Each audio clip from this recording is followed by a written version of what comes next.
Hello dear students, आप सभी का स्वागत है छठी कक्षा की हिंदी की क्लास में। आज हम एक कविता का भावार्थ समझेंगे। वैसे बच्चों, आप जानते हो कि भारत विविधताओं का देश है, जहाँ अनेक जातियों, धर्मों और क्षेत्रों के लोग रहते हैं।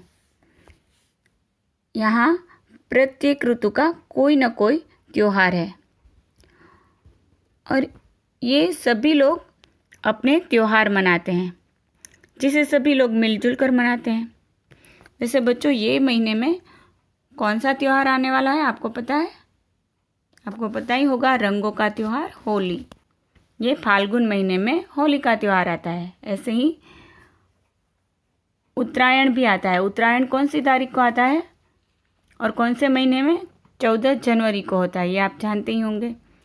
वैसे दिवाली का भी त्यौहार कब आता है, ये भी आपको जान लेना चाहिए।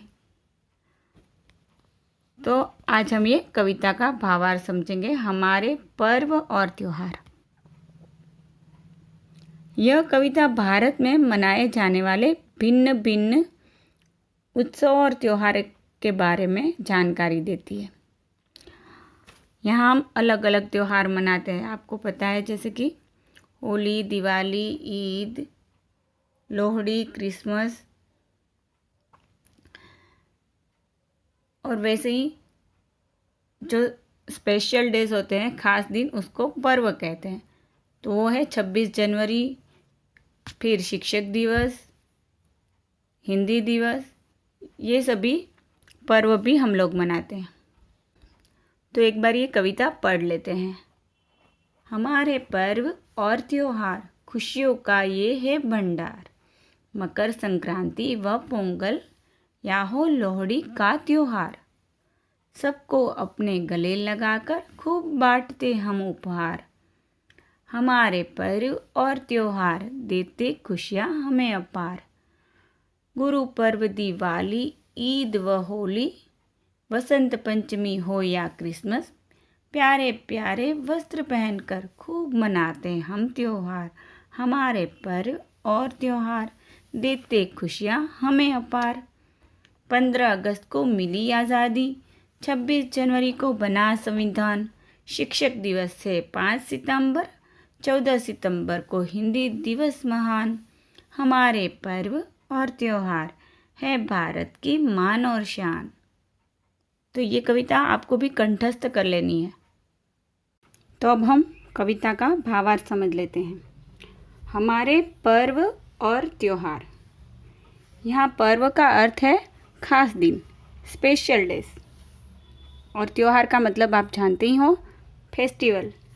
तो ये जो हमारे पर्व और त्योहार है, खुशियों का ये है भंडार।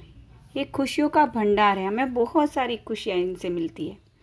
मकर संक्रांति व पोंगल, या हो लोहड़ी का त्योहार। सबको अपने गले लगाकर खूब बांटते हम उपहार। चाहे मकर संक्रांति का त्यौहार हो, चाहे पोंगल। पोंगल बच्चों तमिलनाडु में मनाया जाता है। या हो लोहड़ी का त्यौहार। लोहड़ी मनाई जाती है पंजाब और हरियाणा में। ये सब त्योहारों में हम एक दूसरे को गले लगाकर बहुत सारी भेंट भी बांटते हैं। हमारे पर्व और त्योहार देते खुशियाँ हमें अपार। हमारी ये पर्व और त्योहार हमें अपार मतलब ढेर सारी, हमें ढेर सारी खुशियाँ देते हैं। गुरु पर्व, दिवाली, ईद व होली, बसंत पंचमी हो या क्रिसमस, प्यारे प्यारे वस्त्र पहनकर खूब मनाते हम त्योहार। बच्चों, गुरु पर्व हो, दिवाली हो, ईद, होली, वसंत पंचमी या क्रिसमस, ये सब में हम नए नए कपड़े भी खरीदते हैं, अच्छा खाना खाते हैं, नए कपड़े पहनते हैं। और ऐसे वस्त्र मतलब कपड़े, ऐसे नए नए कपड़े और प्यारे प्यारे कपड़े पहनकर हम इन त्योहारों को मनाते हैं। हमारे पर्व और त्योहार देते खुशियाँ हमें अपार। 15 अगस्त को मिली आज़ादी। वैसे बच्चों, आप जानते ही होंगे कि 15 अगस्त को हमें स्वतंत्रता मिली। आज़ादी मतलब स्वतंत्रता, फ्रीडम। 26 जनवरी को बना संविधान। 26 जनवरी को हमारा कॉन्स्टिट्यूशन बना था, मतलब कि कानून के रूप में बने नियम होते हैं उसको कॉन्स्टिट्यूशन संविधान कहेंगे। शिक्षक दिवस है 5 सितंबर। 5 सितंबर को हम शिक्षक दिन भी मनाते हैं। 14 सितंबर को हिंदी दिवस महान और 14 सितंबर को हिंदी दिवस मनाते हैं। हमारे पर्व और त्यौहार है भारत की मान और शान। हमारे पर्व और त्यौहार है, यह हमारी शान है, मतलब प्राइड है, और ये हमारा मान है। वैसे बच्चों, हमें हमारी संस्कृति पर गर्व है, क्योंकि यहाँ विविधता में एकता है और सब मिलजुल कर रहते हैं।